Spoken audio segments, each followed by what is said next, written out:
Hi students, அனைவருக்கும் வணக்கம். இன்னைக்கு வீடியோல நம்ம என்ன பார்க்க போறோம் அப்படினா nodal analysis பேஸ் பண்ணி தான் ப்ராப்ளம் பார்க்க போறோம். வாங்க பார்க்கலாம். Determine the voltage across each conductance of the circuit shown in the figure. So இதுதான் கொடுத்திருக்கிற சர்க்யூட். இப்ப பாத்தீங்கன்னா இந்த சர்க்யூட்ல என்ன யூனிட்ல கொடுத்திருக்காங்கன்னு பாருங்க, mho. That is reciprocal of resistance தான் நமக்கு வந்து என்ன அப்படினா conductance. கரெக்ட்டுங்களா? சோ அந்த conductance ஓட யூனிட் தான் வந்து mho, MHO. அதை தான் நம்ம எப்படி ரெப்ரசென்ட் பண்ணியிருக்கோம் அப்படின்னா, இப்போ ஓம் அப்படியே உல்டாவா போட்டா என்ன வருமோ அதுதான் வந்து mho. அப்போ இங்க கொடுத்திருக்கிறது எல்லாமே என்ன வேல்யூல கொடுத்திருக்காங்க அப்படின்னா கண்டக்டன்ஸ்ல கொடுத்திருக்காங்க. சரிங்களா? இப்போ நம்ம நோடல் அனாலிசிஸ்ல நம்ம மேட்ரிக்ஸ் ஃபார்மேட் என்ன?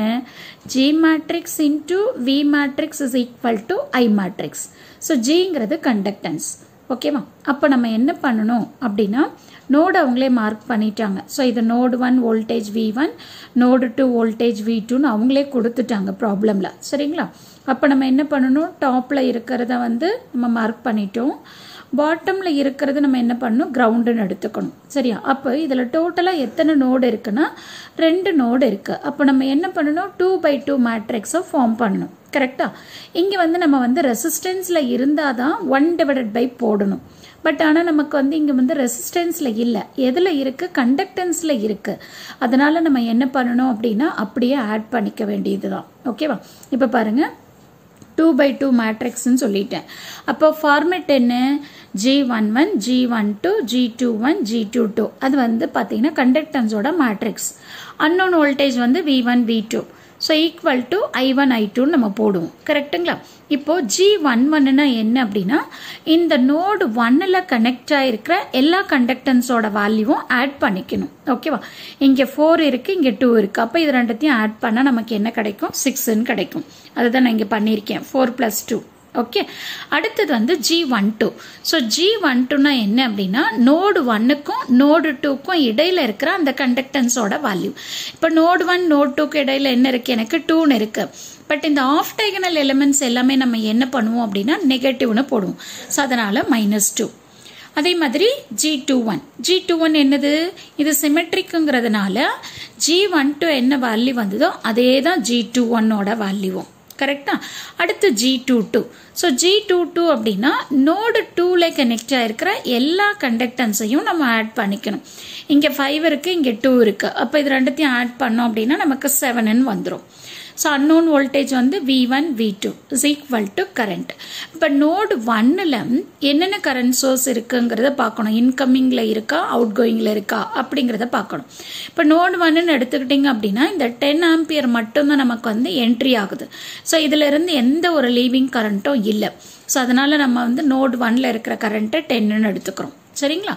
அடுத்து வந்து பாத்தீங்க அப்படின்னா நோடு 2. இப்போ இந்த நோடு 2ன்னு எடுத்துக்கிட்டீங்க அப்படின்னா இதுல இருந்து அவுட் கோயிங் எதுவுமே இல்லை, வெறும் இன்கமிங் மட்டும்தான் இருக்கு. ஆக்சுவலா இது வந்து பாத்தீங்க அப்படின்னா டிபெண்டன்ட் கரண்ட் சோர்ஸ் கொடுத்திருக்காங்க. ஓகேவா? இது வந்து பாத்தீங்க அப்படின்னா வித்தின் டைமண்ட் ஷேப்குள்ள ஆரோ இருக்கு அப்படின்னா அது கரண்ட் சோர்ஸ்.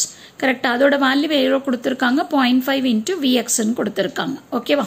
அப்போ இந்த கரண்ட் சோர்ஸ் வந்து என்ன ஆகுது, moving towards the node. Okay. So அப்ப நம்ம என்ன பண்ணிருக்கோம், 0.5 × Vxன்னு எழுதியிருக்கோம்.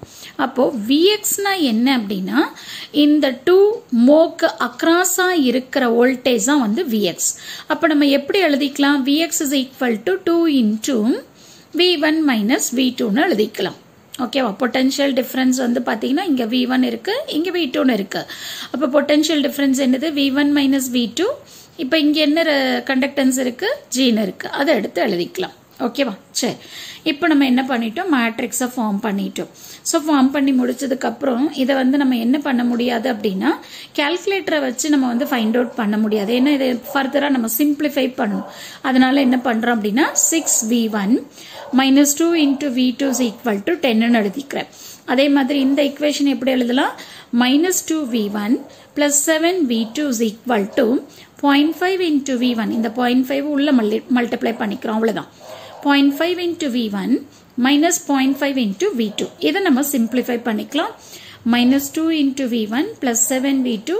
ஸோ இந்த பிளஸ் இந்த சைடு எடுத்துட்டு வாங்க, ஈக்குவல்ட்டுக்கு இந்த பக்கம் எடுத்துட்டு வந்தீங்கன்னா மைனஸ் ஆயிரும். minus 0.5 into V1. So இந்த minus இந்த பக்கம் வந்ததுன்னா plus ஆயிரும். அப்போ 0.5 into V2 is equal to 0. இதை simplify பண்ணீங்க அப்படின்னா உங்களுக்கு என்ன ஆகும் பாருங்க, இங்க minus 2 இருக்கு, இங்க minus 0.5 இருக்கு. இப்போ இது ரெண்டுத்தையும் ஆட் பண்ணிக்கலாமா? minus 2.5 into V1 வரும். plus 7 into V2. ஆனா இது மட்டுமே இல்லை, இதோட என்னங்க இங்க என்ன இருக்கு பாருங்க, 0.5 இருக்கு. அப்போ 7 plus 0.5 ஆட் பண்ணோம் அப்படின்னா 7.5 into V2 is equal to 0 வரும். அப்போ இது ஃபர்ஸ்ட் ஈக்குவேஷன், இது செகண்ட் ஈக்குவேஷன். இதை நீங்க என்ன பண்ணணும், இப்போ மேட்ரிக்ஸ்ல எழுதிக்கலாம். ஸோ மேட்ரிக்ஸ்ல எழுதிட்டு நீங்க என்ன பண்ணலாம், உங்களோட வேல்யூவை ஃபைண்ட் அவுட் பண்ணலாம். அப்படி ஃபைண்ட் அவுட் பண்றப்போ V1ஓட வேல்யூ எவ்வளவு வருது பாருங்க, 1.875 வோல்ட்னு வருது. V2ஓட வேல்யூ என்ன வருது, 0.625 வோல்ட்னு வருது. ஓகேவா?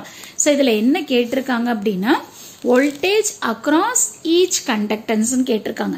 அப்போ இந்த 4 மோக்கு அக்ராஸ் இருக்கிற வோல்டேஜ் வந்து V1, இந்த 5 மோக்கு அக்ராஸ் இருக்கிற வோல்டேஜ் வந்து V2. அப்ப V1 V2 கண்டுபிடிச்சிட்டோம். இந்த 2 மோக்கு அக்ராஸ் இருக்கிற வோல்டேஜ் நம்ம ஃபைண்ட் அவுட் பண்ணணும். அது எப்படி ஃபைண்ட் அவுட் பண்ணுவோம், V1 minus V2. ஸோ அப்போ பாருங்க, V1 ஓட வேல்யூ V2 ஓட வேல்யூவும் சப்ஸ்டிடியூட் பண்ணி சிம்பிளிஃபை பண்ணீங்க அப்படின்னா வோல்டேஜ் டிராப் அக்ராஸ் 2 மோக்கு என்ன அப்படிங்கிறது தெரிஞ்சிடும். அப்போ voltage drop across 2 mho is equal to 1.25 வோல்ட்னு வரும். ஸோ இதுதான் இந்த ப்ராப்ளம். ஸோ இது வந்து பார்த்தீங்க அப்படின்னா நார்மலாக நமக்கு வந்து பார்த்தீங்கன்னா நிறைய எக்ஸாம்ஸில் என்ன கொடுத்துருப்பாங்க அப்படின்னா இன் டேர்ம்ஸ் ஆஃப் ஓம்ஸில் தான் கொடுத்துருப்பாங்க. அதனால நம்ம என்ன பண்ணுவோம் அப்படின்னு சொன்னீங்கன்னா 1/R போடுவோம். பட் இந்த ப்ராப்ளம்ல மட்டும் எப்படி இருக்கு அப்படின்னா இன் டேர்ம்ஸ் ஆஃப் மோல கொடுத்துருக்காங்க. மோங்கிறது வந்து பார்த்தீங்கன்னா கண்டக்டன்ஸோட யூனிட். அதனால நீங்க ஒரு ப்ராப்ளம் எடுத்து பண்றீங்க அப்படின்னா அது ஓம்ஸ்ல இருக்கா இல்ல வந்து மோல இருக்கா, அப்படி மோங்கோட அனதர் யூனிட் வந்து சீமென்ஸ், சீமென்ஸ்ல இருக்கா இல்ல மோல இருக்கா அப்படிங்கறத பாருங்க. அதுக்கு தகுந்த மாதிரி நீங்க உங்களோட மேட்ரிக்ஸை ஃபார்ம் பண்ணுங்க. ஸோ கண்டிப்பா இந்த வீடியோ உங்களுக்கு யூஸ்ஃபுல்லா இருக்கும்னு நினைக்கிறேன். Thank you for watching this.